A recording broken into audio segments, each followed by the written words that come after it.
Live from the world's capital markets, here are the latest financial headlines brought to you by News Factory.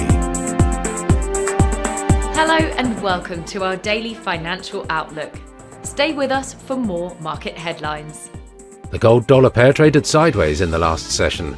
The CCI is giving a negative signal. The euro-dollar pair traded sideways in the last session. According to the stochastic RSI, we are in an overbought market. The PAC RSI, we are in an overbought in the last session. The MACD is giving a positive signal, which matches our overall technical analysis. The Aussie dipped a slight 0.2% against the dollar in the last session. The MACD is giving a positive signal. Coming up, our chief analysts' choices for today.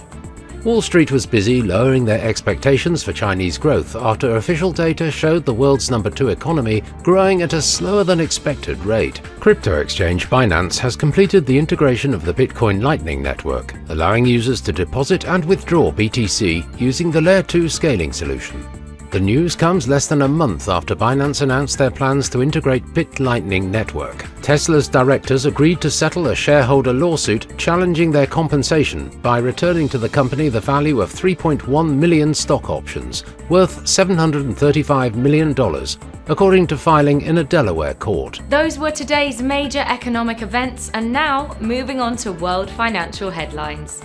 The US retail sales will be released at 12:30 GMT. The US industrial production at 13:15 GMT, the US Redbook Index at 12:55 GMT. Japan's Tertiary Industry Index will be released at 04:30 GMT. The UK's 30Y bond auction at 09:30 GMT.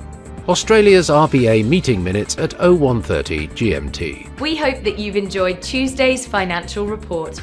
On behalf of all of us here, we wish you a productive trading day. Be sure to join us tomorrow morning for the latest news and events from the financial markets.